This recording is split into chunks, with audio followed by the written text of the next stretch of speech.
तो इस वीडियो में हम करेंगे अपने बिजनेस स्टडीज के जो नेक्स्ट चैप्टर है स्टाफिंग, उसको ऑर्गेनाइजिंग कल खत्म हो गया था, आज स्टाफिंग।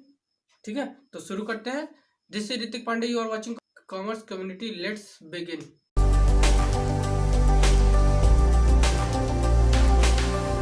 मीनिंग समझ लेते हैं। Finding right person for the right job, having the right qualification, doing the right job at right time. एक राइट पर्सन की फाइंडिंग करना, एक राइट पर्सन की खोज करना, किसके लिए? एक राइट जॉब के लिए, जिसके पास की एक राइट क्वालिफिकेशन हो कि उस जॉब को करने, एक राइट जॉब को करने के लिए, वो भी सही समय पे, ठीक, राइट समय पे करने के लिए। तो इसके बाद आपको मीनिंग समझ आएगी। तो शुरू इंपॉर्टेंस इसके देख लेते हैं। इंपॉर्टेंस, सबसे पहला इंपॉर्टेंस है filling the roles by obtaining competent personal. जो रोल है स्टाफिंग या जो selecting the jobs for right person, ठीक, राइट पर्सन के लिए, जो जॉब्स के लिए जो वैकेंसीज होती है उसको फिल करने के लिए या जॉब पोजीशन को फिल करने के लिए सबसे बड़ा रोल कौन निभाता है? स्टाफिंग। ओके। सेकेंड है placing right person at the right job. Right job पे, किसी जॉब पे किसी राइट पर्सन को क्या करना? वो जॉब किसी राइट पर्सन को देना किसके द्वारा होता है? स्टाफिंग के द्वारा होता है। ओके। थर्ड है ग्रोथ ऑफ द एंटरप्राइज। जब बहुत ज्यादा एम्प्लॉय होते हैं तो काम भी बहुत अच्छे से करते हैं और छोटे छोटे काम करते हैं, थोड़ा थोड़ा काम सबको मिलता है, जिससे कि काम को बहुत अच्छा स्पेशलाइजेशन होता है और जिससे ग्रोथ या सस्टेनेबल डेवलपमेंट होता है किसका? एंटरप्राइज का। Okay. Optimum utilization of human resource. Employees required होते हैं, बहुत ज्यादा रिक्वायर्ड होंगे तो काम जो है वो इफेक्टिवली होगा, ठीक। और जो इसका ऑप्टिमम यूटिलाइजेशन होता है, बहुत ज्यादा जो जॉब पोजीशन इसमें ऑप्टिमम होती है, ठीक है। तो किसमें होती है? स्टाफिंग में होती है। Help in competition. जो एक इंटरप्राइज या एक बिजनेस है वो अगर दूसरे बिजनेस या एंटरप्राइज से कंपेयर करता है तो जब उसके पास स्टाफ बहुत ज़्यादा होते हैं तो वो कंपेयर करने में वो करता है, बहुत अच्छे से कंपेयर कर पाता है। Okay. Improve job satisfaction and moral boost.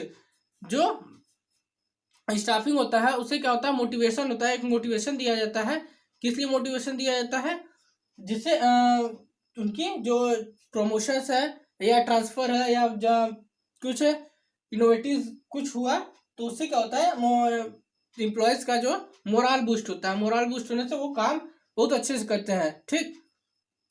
Seventh है key to effectiveness of other function. और अदर फंक्शंस को इफेक्टिवली क्या किया जाएगा? वर्क किया जाता है, ठीक। इफेक्टिवली कैसे किया जाता है? टाइम पे वर्क कंप्लीट होता है। हमने आपको बताया था कि इफिशियंसी और इफेक्टिवली क्या होते हैं।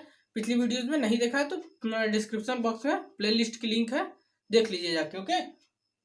तो key to effectiveness of other function, दूसरे फंक्शंस की क्या होती है? इफेक्टिवनेस होते हैं, ठीक। और अब आगे देख लेते हैं। एक आगे फंक्शन है staffing and human resource management. तो ह्यूमन रिसोर्स मैनेजमेंट और स्टाफिंग में एक रिलेशनशिप है। जो स्टाफिंग होता है वो ह्यूमन रिसोर्स के अंदर से होता है, ठीक। ह्यूमन रिसोर्स जहाँ पे जॉब्स के लिए जो एम्प्लॉयज मिले या एम्प्लॉयज को ही क्या कहते हैं? ह्यूमन रिसोर्स मैनेजमेंट, ठीक। ह्यूमन रिसोर्स मैनेजमेंट अगर इतना बड़ा है तो इसकी जो एक पार्ट है ये क्या है? स्टाफिंग है, ठीक। तो इसी की क्या कहते हैं? ह्यूमन रिसोर्स मैनेजमेंट, ठीक। ह्यूमन रिसोर्स मैनेजमेंट इस समय क्या प्रेजेंट टाइम में क्या इंक्लूड करता है? इंक्लूड करता है सबसे पहले human resource planning. Human resource planning को इंक्लूड करता है। सेकेंड में क्या करता है? एम्प्लॉइंग पीपल, ठीक, एम्प्लॉइंग पीपल। थर्ड में क्या करता है? करियर ग्रोथ, ठीक। करियर ग्रोथ किसका भाई? ये ग्रोथ का करियर ग्रोथ करता है, ठीक। Fourth performance appraisal. Performance appraisal मतलब फीडबैक देना, ठीक, फीडबैक देता है। फिफ्थ है मोटिवेशन करवाता है स्टाफिंग, ठीक। सिक्स है कंपेंसेशन दिलवाता है, ठीक। Seventh, providing security social security की प्रोवाइडिंग करता है, ठीक। 8, रिव्यू एंड ऑडिट दिलवाता है, ठीक। इस प्रकार से जो है ये प्रेजेंट टाइम में जो इतना ये पूरे 8 थिंग्स जो है ये पूरे ये अभी क्या करते हैं, ह्यूमन रिसोर्स मैनेजमेंट में इंक्लूड होते हैं, ठीक। तो अब आगे देख लेते हैं प्लानिंग प्रोसेस क्या होता है। अब स्टाफिंग प्रोसेस देख लेते हैं। स्टाफिंग प्रोसेस क्या होता है, okay. Estimating man power recruitment, सबसे पहला है एस्टिमेटिंग मैन पावर रिक्रूटमेंट। इसमें क्या करना है, इसमें क्या क्या रहता है, मैन पावर की कितनी जरूरत है ये हमें देखना पड़ता है। तो इसमें 3 काम किए जाते हैं इस फंक्शन में, इस स्टेप में 3 वर्क किए जाते हैं। सबसे पहला वर्कफोर्स एनालिसिस किया जाता है कि हमारे पास वर्कफोर्स कितना है, हमारे पास काम कितना है, इसको एनालाइज किया जाता है।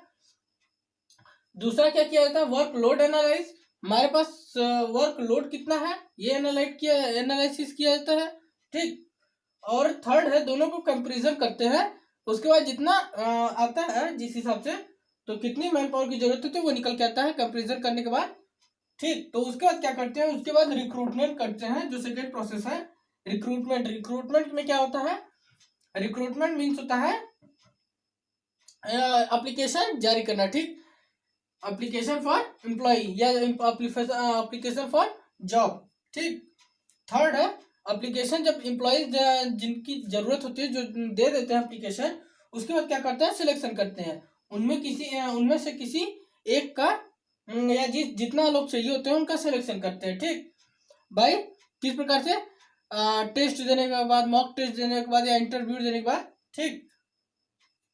उसके बाद क्या है, प्लेसमेंट एंड ओरिएंटेशन।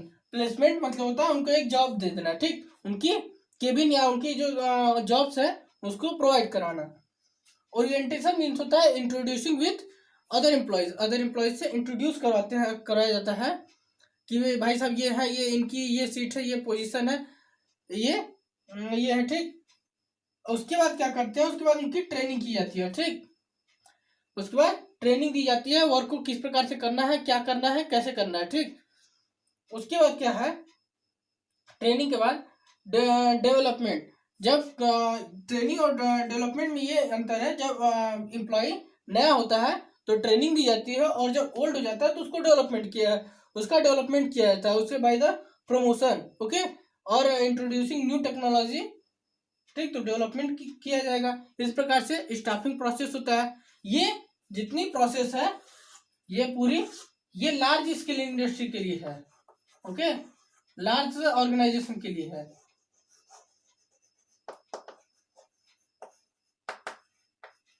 ओके। ये लार्ज ऑर्गेनाइजेशन। अब जो स्टाफिंग प्रोसेस देख लेते हैं, जो स्मॉल ऑर्गेनाइजेशन के लिए होता है जहाँ पे कि ह्यूमन रिसोर्स मैनेजमेंट नहीं होता है, ठीक। तो सबसे पहला इसमें परफॉर्मेंस अप्रेजल, जो एम्प्लॉयज हमारे काम कर रहे हैं कैसे कर रहे हैं, क्या करना है, उसका फीडबैक लेने, सबसे पहला काम है उसका फीडबैक लेता है, ठीक। परफॉर्मेंस अप्रेजल करता है, अप्रेजल मतलब फीडबैक होता है। सेकेंड होता है promotion and career planning, promote करता है उन्हें एक किसी काम के लिए या दूसरे जगह उन्हें दूसरे प्लेस पे काम करने के लिए, जिससे उनकी जॉब हायर जॉब के लिए प्रमोट करता है या उसकी जॉब सिक्योर कर देता है, तो इसको क्या कहते हैं, प्रमोटिंग एंड करियर प्लानिंग, ठीक। थर्ड है कंपेंसेशन जो कि सैलरी गेट की जाती है, कंपेंसेशन रिवार्ड दिया जाता है, ये सारी चीजें कंपेंसेशन का आती है। कंपेंसेशन जो है 2 प्रकार से दिया जाता है, टाइम बेस्ड होता है या परफॉर्मेंस बेस्ड होता है, ठीक।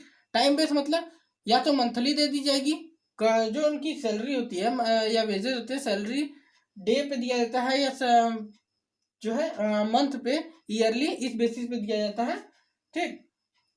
और परफॉर्मेंस बेस्ड मतलब होता है कि अगर किसी फॉर्म में कोई व्यक्ति काम कर रहा है तो वो कितनी यूनिट प्रोड्यूस कर रहा है उसके हिसाब से अगर पैसे दिए जाए तो उसे क्या कहा जाता है, परफॉर्मेंस बेस्ड, ठीक है।